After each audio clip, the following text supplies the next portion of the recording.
વાત અમદાવાદની કરેલીએ કે જ્યાં કાળઝાળ ગરમીમાં પાણીના મુદ્દે સ્થાનિકોએ હલ્લાબોલ મચાવી દીધો। વસ્ત્રાલના EWS 63 આવાસ યોજનામાં તકલીફ મુદ્દે સ્થાનિકોએ મચાવ્યો હોબાળો।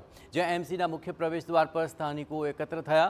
અનેક વખત રજૂઆતો થઈ પણ પ્રશ્નોનું સમાધાન ન થયું અને તેને કારણે સ્થાનિકોમાં રોષ છે।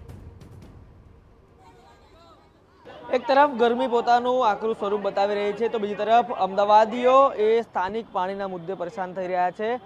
તેમાં જ અમદાવાદના વસ્ત્રાલમાં આવાસ યોજનાના રહીશો છે, તેમને પાણી ન મળતું હોવાને કારણે તેઓ અહીંયા એએમસી છે ત્યાં રજૂઆત કરવા માટે પહોંચ્યા છે અને ખાસ કરીને અનેક વખત રજૂઆત કર્યા બાદ પણ જે યોગ્ય નિકાલ ન આવતા તો અહીંયા પહોંચ્યા છે। સીધા તેમની સાથે વાત કરીશું। બેન, શું મુખ્ય સમસ્યા છે, અહીંયા કેમ આવવું પડ્યું? અમારે પાણીની સમસ્યા છે ભાઈ। પાણી અમને 8 મહિનાથી મકાન આપ્યા છે, 1600 મકાન છે, જે 150 મકાનને બી પાણી પૂરું થાય એવું નથી ને જે બી પાણી છે ને એ પાણી પીવા લાયક બી નથી કે વાપરવા લાયક બી નથી। ગટરનું પાણીની સ્મેલ આવે છે અંદરથી। કામ બિલ્ડરે કરીને ભાગી ગયો છે, કશું પાણીની સુવિધા અમને આપી નથી। તો પછી જે જોઈએ અમારે પાણી જોઈએ, અન્ય લોકો પણ અહીંયા હાજર છે, તેમની સાથે વાત કરીશું। શું કહેશો, કેટલી વખત રજૂઆતો કરી, કોને કોને રજૂઆત કરી?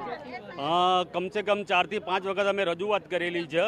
અહીંયા મ્યુનિસિપાલિટીમાં લેખિતમાં અરજી પણ આપેલી છે અને મૌખિક પણ આવેલા છે, પણ હજુ સુધી આવે છે ત્યાંના સાહેબો, ત્યાં આવીને અને ચેક કરીને જતા રહે છે, પણ કોઈ નિરાકરણ હજુ સુધી આવતું નથી। સ્થાનિક કોર્પોરેટરને કે કોઈને રજૂઆત કરી હતી? સ્થાનિક કોર્પોરેટરને કહીએ તો કોને કીધેલું હતું? અમારા ત્યાંના જે કોર્પોરેટર છે એમને કહીએ છીએ, એમ કહે છે કે ત્યાં મ્યુનિસિપાલિટીમાં જઈને જ રજૂઆત કરો। ધક્કા ખવડાવે છે। અમે એમના ત્યાં જઈએ તો બોલે કોર્પોરેટર પાસે જાઓ, કોર્પોરેટર પાસે જઈએ તો કહે કે તમે ઓફિસર પાસે જાઓ। ઓફિસર આવે છે, જોઈને જતા રહે છે અને પાણીમાં સાહેબ નકરા ભાસ આવે છે। હાલ ફિલહાલમાં એક મોત થઈ ગઈ છે સાહેબ। અત્યારે જેટલા માણસો છે 65% અમે માદા પડ્યા છીએ। લૂઝ મોશન, વોમિટ અને ઝાઝરું થાય છે સાહેબ બધાના। દવા ખાતે જે રજૂઆતો છે તે કરવા આવી, શું કહેશો તમે? મ્યુનિસિપાલિટીનું પાણી ને એક બોર બનાવવાનો, આ જે બોર બન્યો ને એ તો બિલ્ડરે નાનો બનાવ્યો, એટલે એ સ્વાભાવિક રીતે જે પાણી સહિતના જે મુદ્દાઓ છે તેને લઈને જે સ્થાનિકો અહીંયા પહોંચ્યા છે।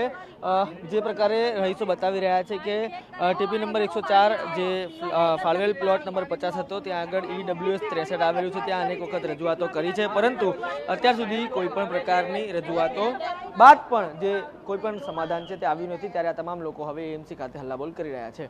કેમેરા પરથી ઇમરાન શેખ સાથે રોનક વર્મા, TV9 અમદાવાદ।